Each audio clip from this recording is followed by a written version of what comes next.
A simple image, a few stark words. How did they sway millions during the crucible of World War II? The battlefields of World War II weren't solely fought with bullets and bombs.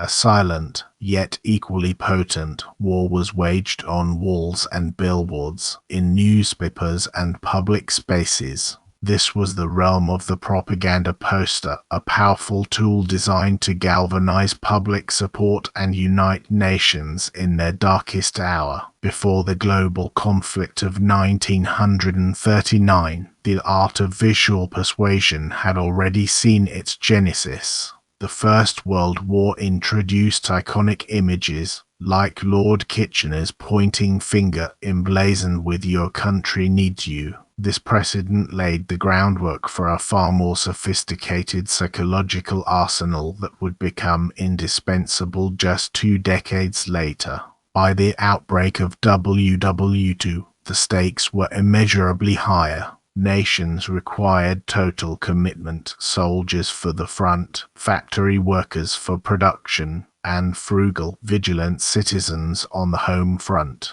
Posters became immediate, ubiquitous calls to action, bypassing literacy barriers and speaking directly to the emotions of millions. One primary role was to fill the ranks. Posters depicted heroic soldiers, appealing to patriotism and duty. Images of valiant airmen or determined sailors instilled a sense of purpose. In Britain, posters like "Join the ATS" and "Free the Man for the Front" specifically targeted women, urging them into auxiliary roles and freeing men for combat. Beyond the battlefield, the factories roared. Posters encouraged prodigious output.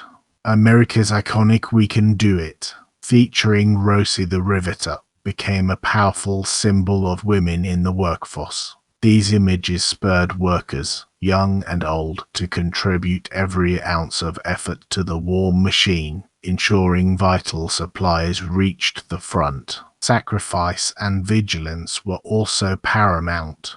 Dig for Victory urged citizens to cultivate gardens for food, conserving precious resources. But perhaps most chilling were the posters reminding of wartime secrecy. Loose lips sink ships and careless talk costs lives. These instilled a pervasive sense of caution, reminding everyone that indiscretion could have deadly consequences. More than just instructions, these posters forged a collective identity. They demonized the enemy, simplified complex geopolitics, and tapped into deep-seated fears, hopes, and national pride.